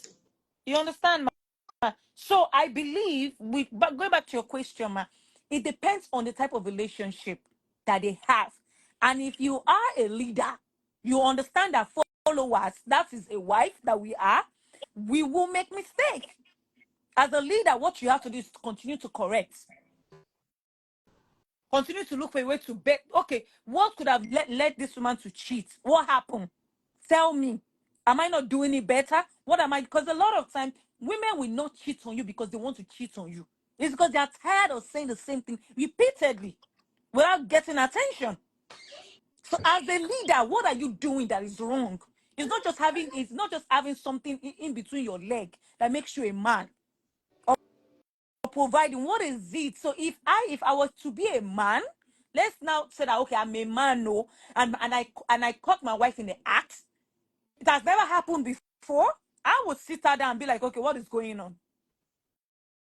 What made you do that? Because there's a big tendency that as these men, they have a popular belief that they have the right to cheat. That man most likely is cheating. If you go on his WhatsApp, he might have a lot of women that he's already having flings with. But I think the Bible says that forgive 70 times 7. That's what the Bible says. So you forgive her, and then you guys talk about it, and you don't say it around so that people will start using it to mock her. Because I've also heard of some men that they will forgive their wife and they will use it as a weapon till the day that woman dies. So it just depends on the level of understanding of that person. Well, oh my God. I think if a woman cheats on her husband and she gets caught, she should just leave the marriage because her own has finished. Like you said, the man will use it against As a her. weapon. Every little thing, they will go back to that issue. So she has made, I don't know, is unforgivable mistake. Just I don't know how to say it. Because women don't use it as weapon because women see, we have this fixed mindset that, well, it's okay. That's one thing. That's something with the guys. But it's not something with the women. You understand? So the mindset is fixed. And we're talking about a growing mindset. We are in a population now where women don't think like that again, like our mothers. Women are doing the same things that men are doing. Those days, our mothers don't do the jobs. Those days, Emeka came here. Those days, our mothers were not doctors, were not engineers. So for you to have women of those days become engineers and become those jobs that, men were, are more, liking to men, you should also understand that it's a mindset change. Why are you thinking that they only thought about education in this way and not every other aspect of their lives? Mm-hmm. I want us to come to the realization that anything is possible now. Mm-hmm. Most people are not operating on those fixed mindset again. We're in a developing world. So do not hold on to cultures. Women are not holding on to those cultures of their mothers. Their mothers were not engineers. Today they are engineers. Mm-hmm. Change. Live with somebody. Instead of criticizing them, try to understand them, care and understand. Okay, why does this person behave like this? Why does this person behave Mm-hmm. like that? If you Mm-hmm. stop criticism and focus more on your spouse and understanding how the both of you can Mm-hmm. advance, leave some cultures that are not benefiting the marriage. Leave the Exactly. culture of she has to be like this, even when I do like this. That culture that says that I have to slap you and you still kneel down and give me water and say thank you, sir. Leave those cultures. Some men boast of beating their wives. They boast. Yes. Yesterday you have a story. You shared pictures with me of your younger sister. Mm-hmm. If you see the face of her younger sister when she showed me the picture, And I said, she's still in the marriage. she's still in Oh, the she went marriage. back. She don't go back finally. She has Oh, gone she's back. back. She's She's Back back back there. now. to Because the she planned man. to leave. They said his siblings will drive her. You said they will drive her back to the man. If you see this girl face, her face had contours. Oh, I couldn't oh my God. And look then tomorrow he'll remarry. She went I couldn't look at back. those pictures twice when she showed them to me. And she was asking me what they should do. I'm like, this is bad. Mm-hmm. I said, this You is bad. know, there was this story of a woman that was in an abusive relationship, and somebody mentioned it, and I was there, and I told her, I said, tell her to leave that relationship and seek help from a distance. There was a pastor there, and he looked at me and said, that is wrong, that she should be in that relationship and pray. And I said, and pray till she dies. And I said, why would she be in an abusive relationship? Still, I didn't say she should divorce the man. I said she should leave that house as a matter of urgency and then seek help from a safe place. But the man, a pastor, said it was wrong, that she should stay there. And I said, what if at the end of the day she loses an eye or even dies? What happens? Will the man remarry, or that's her destiny that would have been, cut short? I believe she should be in a safe place. If she's still interested in the marriage, they should seek counseling from a Christian counselor. And then at the end of having done all, if at the end of the day there is just no way, then she can make her decision. If at the end of the day everything is resolved, she should go back. Unfortunately, again, and all this about, mindset, fixed mindset, people teaching from their great grandfather's point of view, and this is happening in the church, and that's why we're losing people in the church. Now, I was invited to a church. I'm not going to name the. So the woman that was teaching the Bible study said, even if you're in a relation, if you're in a marriage, and your husband beats you to a pulp, stay there. That is your, I don't remember, gift from God. And I said, and I asked her the question. I said, what? I said, we call God our Father, right? She said, yes. And I said, what father would tell his child, to stay in a relationship where she's being abused? And I said, I don't think that's the God that I know. Because she said, even if your husband beats you to a pulp, stay there. She said there is absolutely no reason for a woman to leave her marriage. We know the story of a woman that was killed and her destiny cut short. And the whole world was saying, why didn't she leave? The same people would have said, why did she leave had she left? A time should come in your life when you understand I have a destiny. You know me, I always talk about destiny. You came into this world for a purpose. There should come a time in your life where you ask yourself, in this relationship, am I fulfilling purpose? This woman did not want to leave because of what people would say, but And she that's what died is in killing the so many marriage. people. Huh? Yes. See, you see, I have also been in that position where I have never, I will never tell anybody, I will never tell anybody leave your marriage. I think you can make the decision for yourself. I Yeah, would never. He hits me just, I'll just advise you and I'll pray with you. The highest I'll do, I said, can you go to school? Can you? I tried looking for ways we can advance you, because I yeah, know that sometimes the other partners, the abusive partners, uses the advantage of where the woman is, you understand, or where the man is. They feel like, okay, you cannot do without them, you're stuck somewhere. So I start asking you, do you have a place you can stay with? Do you have this help? yeah. Have you gone to school? You need to rebrand yourself and everything. But saying leave. But right now I think No, but not remember in really this leave. situation, I didn't ask her to divorce. I said she needs to leave Leave. that Leave. environment. Yeah. I didn't Yes. say divorce because I said it's not for anybody to tell her to divorce. I Yes. said if you have a spouse that at the slightest He provocation hits you. starts abusing you physically to the point where today your lip is broken, your nose is broken, eye red. I said she needs to leave, and then work from a safe place, you know. But the man said no, she should not leave her home. I also had a friend where the pastor was telling her, we're praying for you and your husband. Yeah. Anybody that tells you to leave your house is not wishing you well. And I said, okay. And I told her, I will never tell you to divorce your husband. But this man, and she told me that he told her, the day that is it you people are waiting for me to take a gun and kill you, then that's when they will know that I'm frustrated and I'm serious. Oh my I God. said, are you waiting for that day? That was my question. And she laughed. Oh my He God. told her that. Yes. And unfortunately, I'm not in touch with them anymore. He told her that. And I said, he told you this? She said, yes. That they're waiting for the day. Then that's when she will know that he's frustrated and serious. I think we should stop making life unbearable for people. Oh.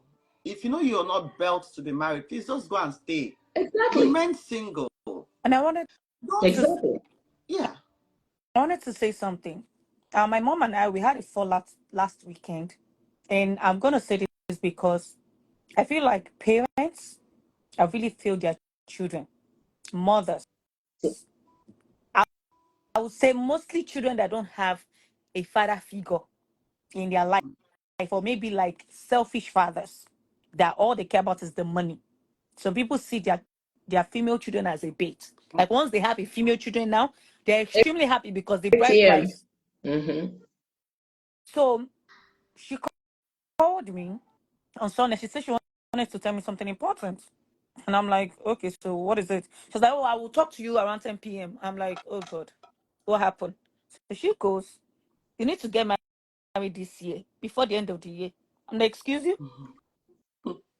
And she was like, oh, because you're not getting younger. No man, you have to manage. Hmm. And in my head, I'm going, first and foremost, you know the type of child you have. That's number one. You and I know that even the angels of heaven, the God that created me, knows that this type of conversation you should have not even had it with me in the first place. So she goes, men, you have to manage men because even the Hey. Bible supports that you manage a man. And you cannot get 100% that I don't know the person advising you that you can get 100%. And then she cut off the phone. So I've been trying to call her back. She kept hanging up the call because she already knows that my mouth is the weapon that fashions against me. So she kept cutting the call, and I decided, you know what, Yetunde, I don't think it makes sense for you to even talk to her. What I did was I blocked her number because right there I knew that number one, you have a daughter that is being abused, and you encourage that girl to go back. Hmm.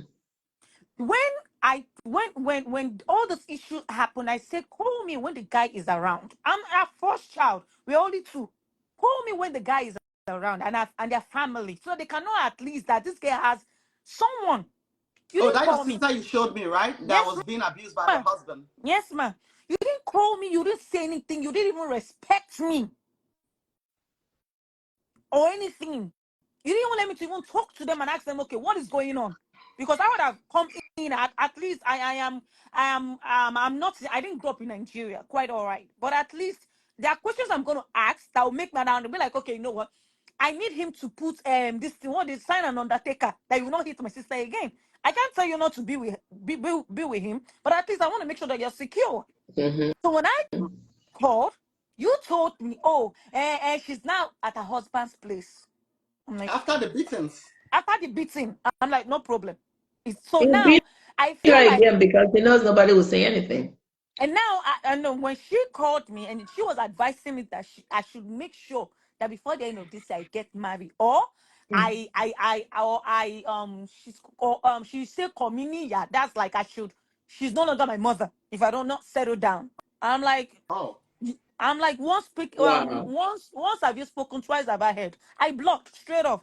I don't need that energy. I've been through so much 2024. I'm not interested in negative energy right now. Now, what am I trying to say is that a lot of female Sure. children and male children need to understand that these people have lived their own life. And Mm. to crown it all, my mom told me that if she had knew, she would have not supported me leaving my ex-husband's house. Knowing fully well what I went through, I think that was the height of it for me. And I was like, I beg your pardon? Mm. So she was like, oh, if I knew that I would have insisted that you stay at with your ex-husband. And I sent her a voice note. I told her, you and I know you cannot dare tell me what to do. Don't even try that. Don't even bring that up again. Because she knows that that's whatever that has to do with me and my ex-husband, that always brings something. It's like Was your a pain. father there when she was saying all this? My father is late already. It's late. My Okay. father passed away when I was 11 months. So I'm Wow. like, don't you ever dare go back to that topic, So because that, like, who's the father to your sister then? she has her own father. Oh, Like, okay. my mom passed away when I was 11 Okay. months. Her and the dad, they're still Okay. together. So I'm like, don't you ever dare bring that, because why would you tell me that you would have preferred me to stay in an abusive home, in a home where I'm treating STD, in a home where I'm being violated, being treated bad, that my child and I are not being catered for, and you are telling me that you could have insisted. And I told her, you Wow. cannot dare tell me who I want not to be with and what I want to do with my life. You don't have that right. So what am I trying to say here is, and I'm bringing out my business because I believe that maybe there are younger generations, younger people that are listening to, that come across this conversation and they are learning from it. So this is not just to put one's business out there. It's for people to learn. You cannot let people that already lived a life, they are not educated, they are not exposed. They will now tell you how to live your own life. Because at the end of the day, they are not there to know what you go Sure. through. He who feels it knows it. I always say They're it. not there to Wow. see, Mama. I've talked about my past, my marriage, my ex-marriage. I've talked about it countless number of time on your channel, ma. So everything I said there, ma, is in all the situations that I've been in, does it look like something I can manage? I can No. manage it. I can manage going to the hospital to be getting treated of chlamydia before I know it to turn to HIV. And you're telling me that if you had knew, you could have told me not to live there because of what? And we need to understand that marriage is not it's not an achievement. Being married to a good person, be it a man or a woman, is an achievement. The truth is, marriage brings its own blessing. That's just the truth, whether we want to hear it or not. It brings its own blessing. The Bible says that he who finds a wife findeth a good thing and obtains favor from God. I always tell someone that when you get married, it's like God sees you like, okay, you're no longer by yourself anymore. So he opens another chapter for for double folds of blessings.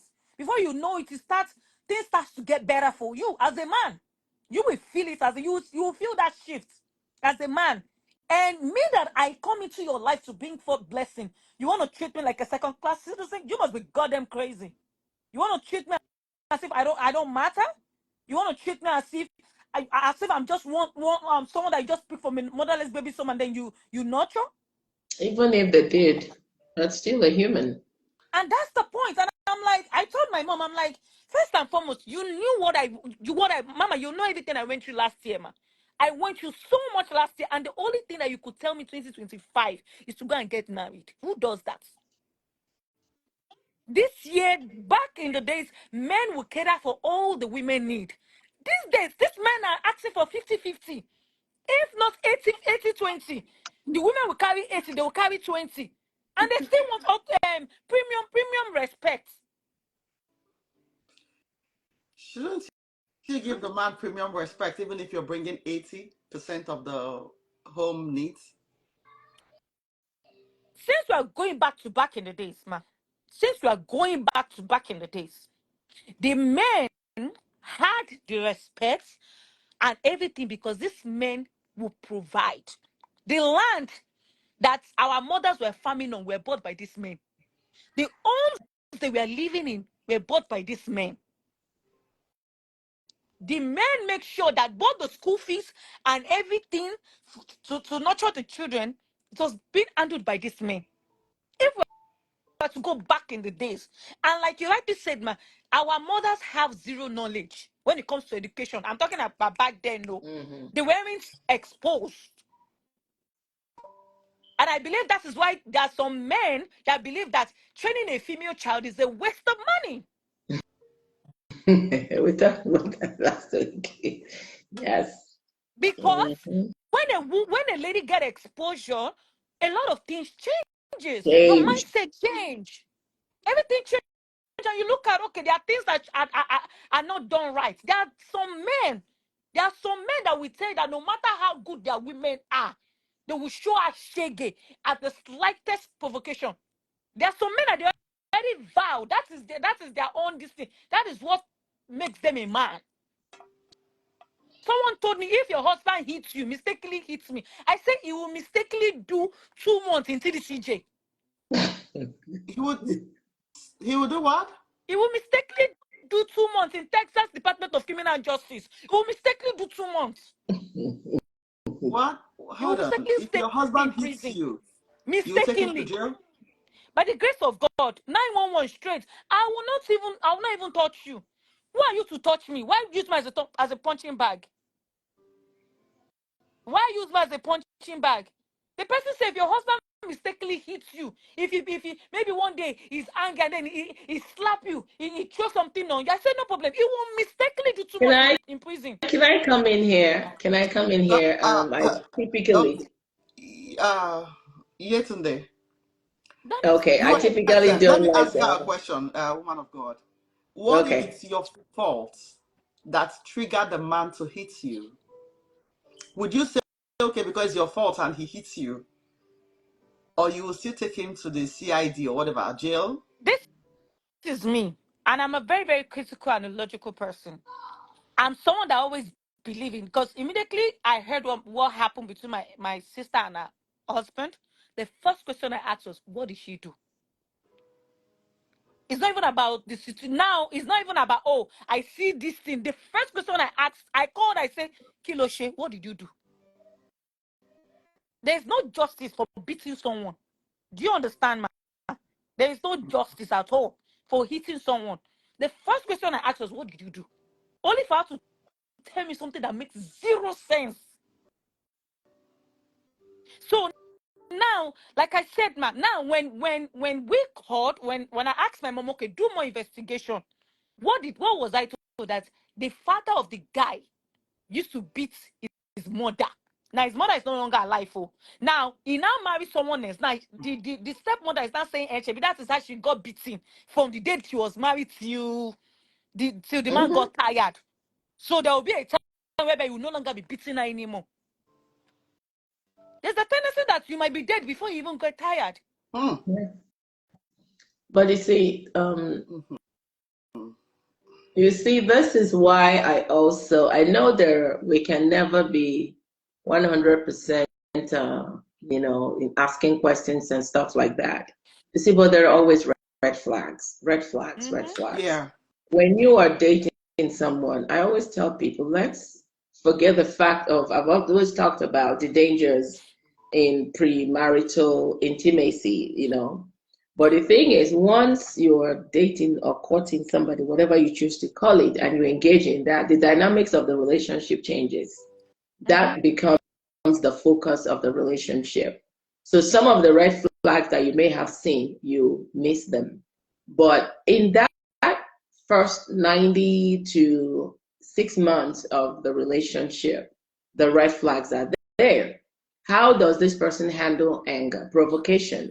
Is this person quick to anger? These are things that will show up.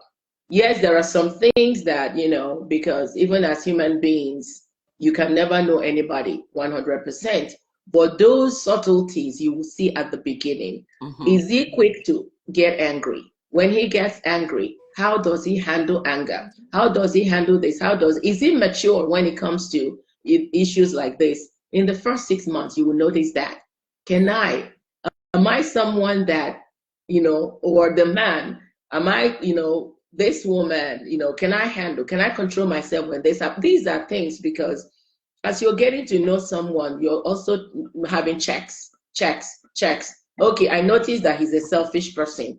How do I feel about? They don't do those checks again. Let me That's tell what you, I'm most saying. women That's are in a why hurry to these marry, things are happening. That's why these things are, so that's why we're talking about this today. Yeah. You know, so now I meet a man and we're talking, and then a question, because one thing is, I always tell people, when I'm talking to someone, I listen at two levels. I'm listening to what you are saying. I'm listening to what you're not saying. Yeah. I'm also listening to the tone of your voice.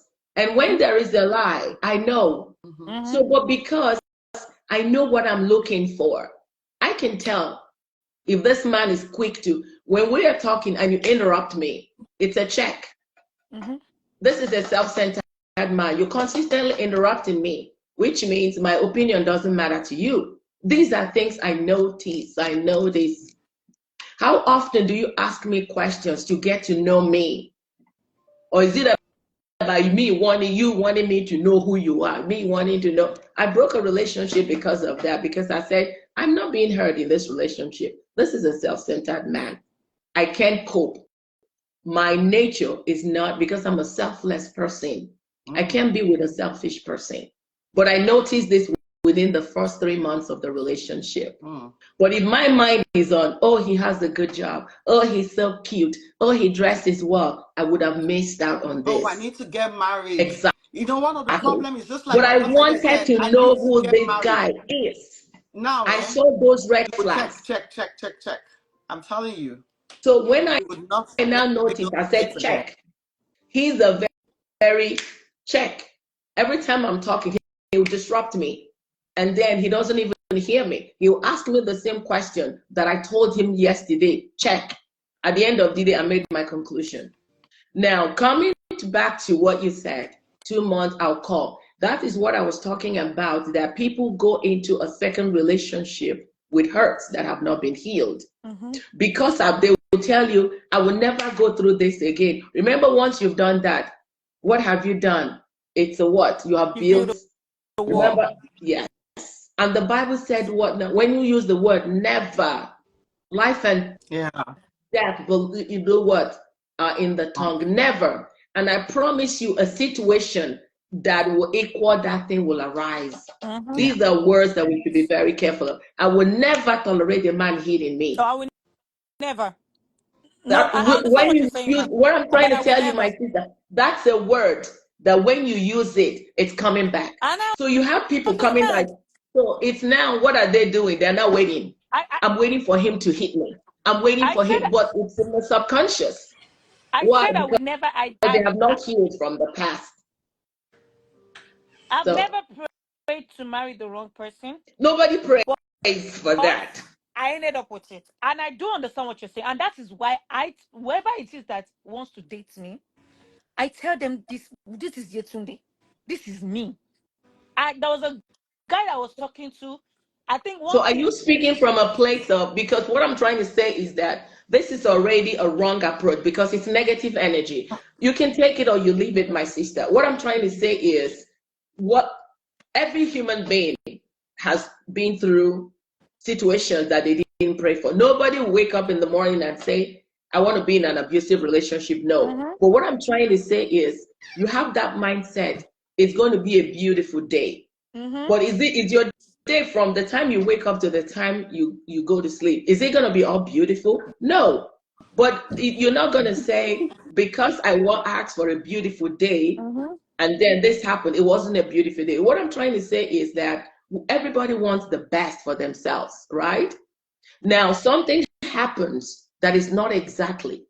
Must you take it just because it's in front of you? I always ask the question, why is this happening at this time of my life? Is it because God is trying to bring my attention to something I need to take care of? Because a lot of times people think, because something is in your presence, you must accept it. No. So when you are not desperate, because that's why I always say some people are too afraid to be alone. When you know who you are and what you want, you're not in a hurry. So always take time to get to know someone. And before you do that, you also must know yourself, because you cannot be here and wanting somebody there. So what you are expecting from someone, you should also be willing to give it. And that I will never eat someone. That one I will never do. It's not just that. I'm just saying general. That's like what I would expect to be like a healthy mindset and a way to live. No. So when we meet. Okay, I'm sorry. Okay. Right. No, go ahead. So we're just talking. Yeah. So talking about this changing mindset, I want to also center on other things, just like the way we live with our spouses, not just the abuse side. There are other things that we need to change. The mindset we need to change in our daily lives as couples.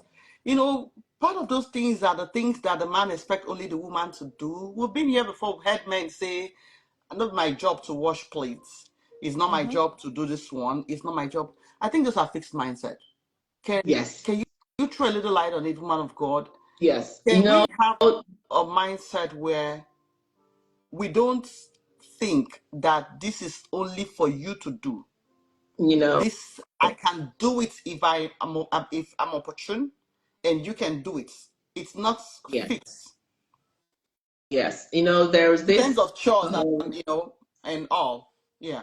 Yeah, there's this video clip I came across on, I think it was on Facebook. The guy put on his apron and he said, the foolish man is about to cook for his wife again. That's how he referred to himself. He said, the foolish man, the fool, is about to cook for his wife again. He said, a lot of people come, they say negative things about him. Why should he be cooking? He said, but it's my home. My home. And the way I'm running my home is bringing me peace.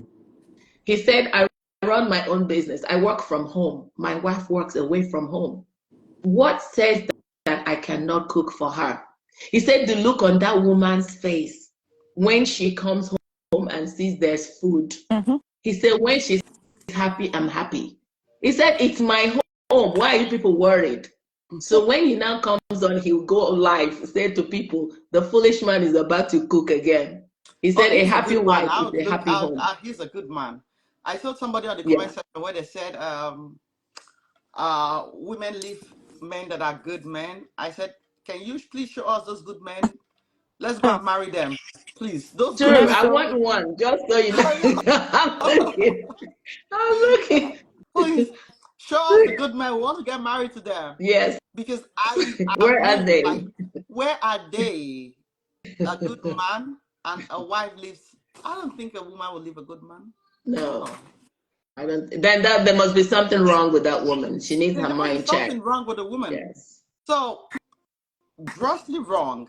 So those people on those comment sections saying they are good men, please show us. Let's indicate interest. She has just told you that she's looking for them with evidence. Yesterday too, USM Logistic, she's looking for a good man. So show us the good men, I beg. You know, please. I don't know. Just to summarize this whole thing, and before we close, we need to study people as we live with them. That's why the Bible says, understand this person. Yes. You understand people based on how you see them, based on the things they do. And we Mm-hmm. are all built differently. Don't tell me Built about differently. how this culture treats that, how this culture It's treats not you. even Because culture. Some people will I, say your mom, and I ask them, "Am I my mother?" I'm not my mother. exactly. I'm not my I have my mom. You can't own even compare me DNA. with my twins. Are not even the same. They don't have the same temperaments. Yes. So let's, if we can as ourselves actually change, have this growth mindset of, as we see things, we're growing with it. We are not stagnant. We are not backward. Even Mm-hmm. your children, you don't expect your children to, they go to school now. They come back. You have to start dealing with them as school children, not the ones you left at home again. Because they're meeting all sort of people. So you have to learn to adapt to things Mm-hmm. as they move, and don't just remain one place and expect the things to meet you there or to Mm-mm. act the way you want them to act. Please. Mm-hmm. In marriages, there's so many things we have to modify as spouses. You understand? When you see something that is wrong, don't be in a hurry to criticize and take that person down. Sometimes care, sometimes change. Even to the woman, the Bible says, even when the men are doing somehow, by nature of your care, your love, they can change. You Mm-hmm. understand?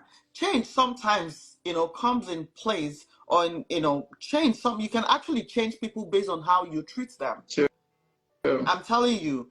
So let's please, as much as we can, do we even read the Bible, Seth? When is the last time we took our Bible? Some of us, our Bibles are so rusty, and that's why we have this traditional way of thinking. The wife has to lie down for you, and the man has to bring all the money before you cook. I don't live by those traditions. I live by what is right. Mm-hmm. If there's no soup in my house and I got the money, I'll go to the store And make the soup. and cook. I don't have to wait for somebody to give me money to cook. I can do Mm-hmm. those myself. I buy my clothes kids. I mean my kids' clothes. I know their sizes. Their dad don't even know their sizes. I'm the one that knows their sizes. So, you know, please get rid of this traditional mindset where you think that certain things must be done by the man, and get rid of the mindset where you think certain things must be done by the woman. If there is a hole or there's a space that you need to fill up, can you please fill it up? Mm-hmm. It Mm-hmm. poses a lot of challenges in marriages where we don't want to change the way we think and the way we behave. You keep, and like the woman of God said, if you have the second marriage broken, you go to the third one, it might still break. Because then there is just something about you that you've not been able to modify. But let me not put that you say, this woman we don't marry 2 times now, or this man we don't marry 2 times. Sometimes it's not their fault. It's just the devil bringing the wrong people's their part. Mm-hmm. So you can't actually totally blame them too. Sometimes it's the devil bringing so many wrong people their part, and that's why the woman of God was saying, you have to write down, pray, take everything. What are the core values you want in a man or in a woman? If you give me the opportunity again, I'll write all core values. The mistakes I made in the past, I'll not make them again. That's the truth. We all make some kind of mistakes in our, when we got married and all. We just probably want to get married. Or then you were not so experienced. You just walk by, oh, I love this man. And you walk by, I love Mm-hmm. this woman. And sometimes you went to their marriages and you were suffering. You were suffering and you were smiling. And it was not easy to go out because, like what she said, the whole world is going to say, what happened to her? She's out of the marriage, the stigmatization. So because of the stigmatization, like she said, a lot of women stayed in the marriages and they died. Actually, some of them lost their life. Some of them lost their identity. Mm-hmm. When you meet a man that is merciless, oh Lord God, your life will be messy. When you meet a woman that is merciless, your life will be messy. And I'm not just saying the men alone are the one maltreating the women. The women too are maltreating the men. There are marriages I'm trying to take care of. One of my sons here, he called. That one, the woman is like the man himself because she's so stubborn and she has anger issues.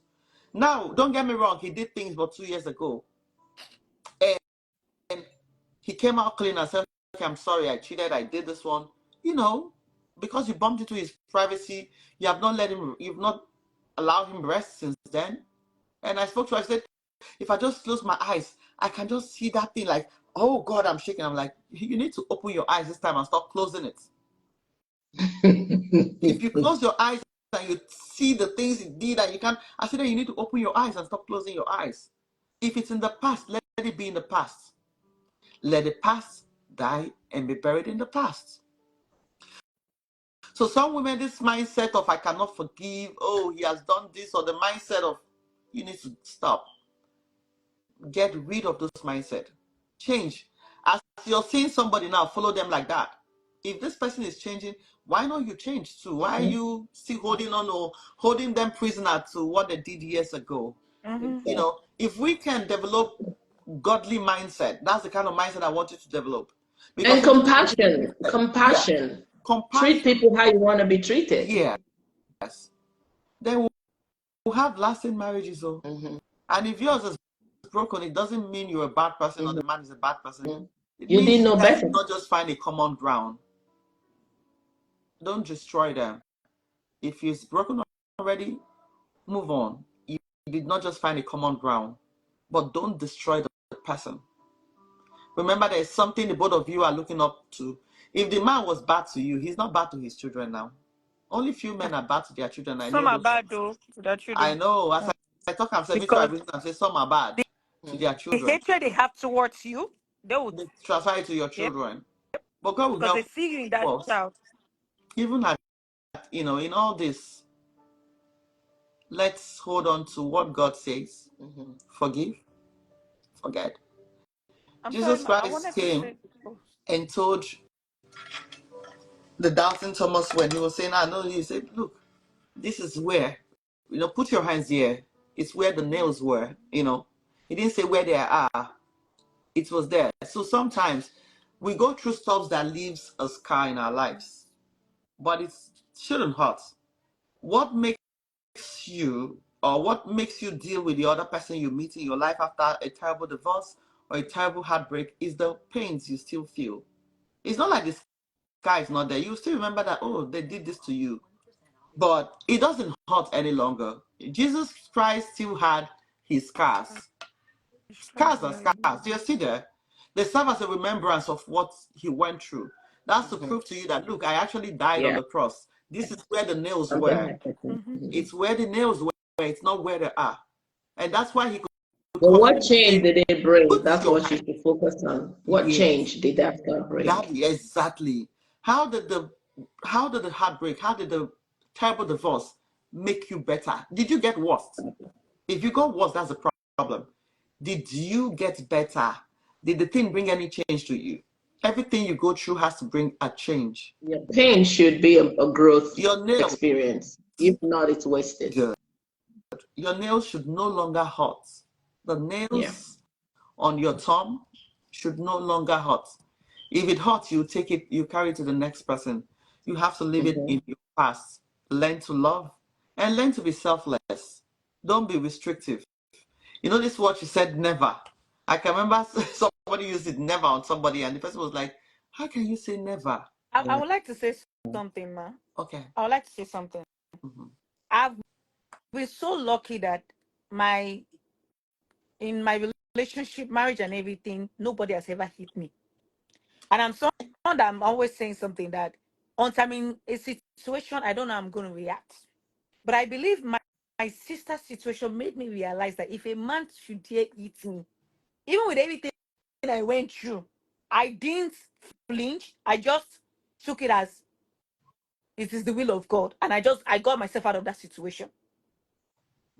There are things that he has done. There was a time I called this, what they call these people, like it's like for abuse something, and they were like, oh, that have I called the cops? Because I needed assistance to leave that house because my house was hot. So I needed somewhere to stay, me and my son. And they were like, oh, that I had to call the cops and I was like, and I hung up the call because I knew that if I called the cops, this guy will most likely go to jail.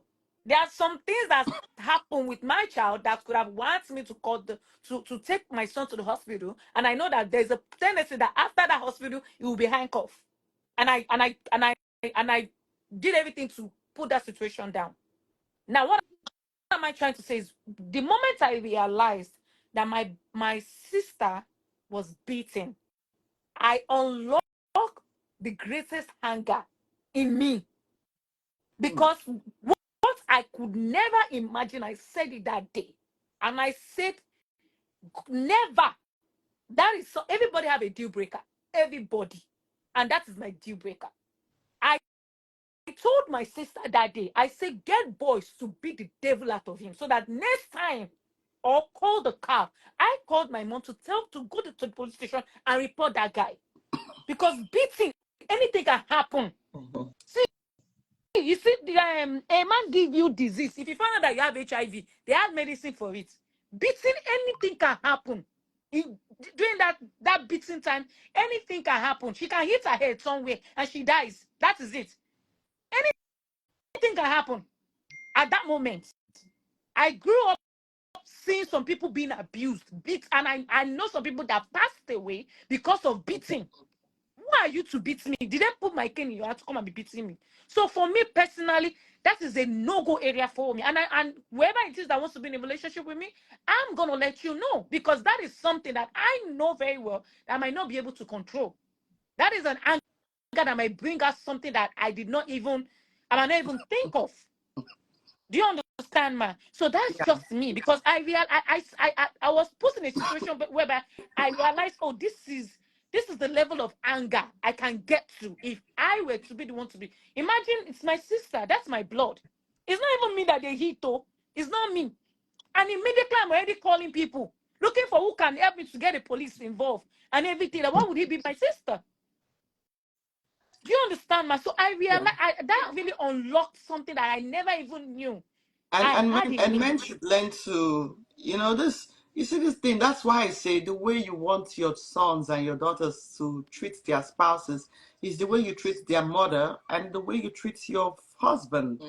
Because so many of those children that grow up in abusive, homes tend to abuse their wives. Yes. And their husbands. That's all they know. If you grow up in a home where your mother would box your father, would insult the hell out of your father, the children, the daughters, would likely do that to their husbands. And if you grew up in a home where your daddy could put his hands on your mother and beat her, the men would likely do that to their wives. I was speaking to somebody who told me about a brother, and she said that I don't blame my brother for everything he does to his wife. He said, because you're trying to sort out this issue with them, but look, that is the same thing my father and my mother was doing. My father constantly hated my mother. He neglected her, he punished her, he insulted her. And you see, man, the same thing is what he does to his wife. He will hit her, he would insult her. He was very entitled to everything he did. So that one, probably we will not even feel solved right now. We're still praying for them. But if you want to raise up godly children, be a godly man. If you want to raise up godly daughters and sons, be a godly man, be a godly woman. If not, you have failed as their parents. And one thing again you don't understand is the first person God will hold responsible. Some of you now will grow old, but your sins that was counted against you is dated 30 years backward. And if God doesn't help you or give you the insight to understand that this thing is still there speaking against you, you will not know. So what you did in the life of your son, because they got messed up tomorrow, is the sin you're sharing the part of that sin. I'm telling you the truth. You are also held responsible for what you made them go through or what you did. You have to ask God to forgive you. But right now, as I speak to you, if you still have the opportunity to make it right, please make it right. As a woman, if you still have the opportunity to make it right, please make it right. And again, I want to tell you, if anybody gives up on love because of how you treated them, God will ask you, why did you let my daughter give up on love? Why did you let my son give up on love? I am seeing so many gentlemen these days and so many ladies saying, we know they marry again. What is going on? If you are the reason why so many of them are making these decisions, not to do something that God termed a covenant. The first union was by God, uniting man and woman. And then you are the reason to make them think that this beautiful union, God made a mistake. You have God to answer. True. What am I saying? Checkmate yourself every time. Do what is right by the other person. Whatever you expected to be done to you, do it to the other person. You know, I am wondering why this life is so difficult. Now, because of saying we are just making it difficult. Yeah. The devil don't come and do anything. You do those things. You do those things. Most men now they have pushed their wives. Do you know that there are some people that would never take responsibility for what they did? Our accountability. Hey, oh my God. They have pushed their wives. So see, there are some women right now that they did not get to the point of divorce again. They just as into the point of separation, like you were saying. Now straight up divorce they go for. Yep. Why? Because they have dealt with separation for over 10 years. They have dealt with separation all in that marriage. So right now, when you talk about separation, you say, what do you mean? What's the difference between what I've been through? Straight up divorce. You see? There are some men that they're not even talking about separation again. They're like, no, I can't deal with this. Straight up divorce. But let me tell you who opts for separation the more is the men. The men will always say, we'll have to separate first. But the women will go for divorce first. Because they know what they have been through in the marriage. So you, the man, if you know that, yes, let's separate, why not use that time to please make your wife not divorce you? And fix what you have done wrong. That time you were expecting that, she should have separated, she hurriedly divorced. Why did you not use that time you were using to boast? To fix that woman, fix that marriage, and stop her from going to the divorce or for the divorce. So checkmate yourself is all I can say. Have a growing mindset and not a fixed mindset. Fixed mindset need to help anybody. It doesn't help. It's destroying homes because you're entitled to the fixation of those things that are like this, now so it be. If Mr. A marriage is like this, Mr. B marriage will not be like that. So you cannot compare it. Your marriage is different. Learn from your marriage and treat your spouse better. God bless you so much for joining me. I thank you for one of God for joining me. I did see something, Sweetness, this one, and somebody else that you were trying to join. I tried to accept, it wasn't going. I don't know, for today the network was so bad and I started late. But I still thank you all for holding on and for joining this beautiful conversation. I'm going to see you guys next week, and I believe by the grace of God is going to give us a beautiful topic to discuss on these insights, so our knowledge can be open, to transformation and and to all. So thank you so much, woman of God, Minister Chinua. God bless you. Thank you so much, USM Logistics. Thank you, the woman of God here is in Dallas, Texas. She's a believer of God, and I'm not going to do some advertisement. Just go to her page and check her out. She's a beautiful woman of God that's based here in Dallas, Texas. USM Logistics is my beautiful daughter is in Houston, Texas. Don't take into consideration some of her praise. She's like that, but she has a beautiful heart. God bless you all. I'll see you again next week. Thank you, thank you, thank you. See you next week. Thank you, one of God. I'll give you a call after the session, okay? Bye-bye. Okay. Yeah.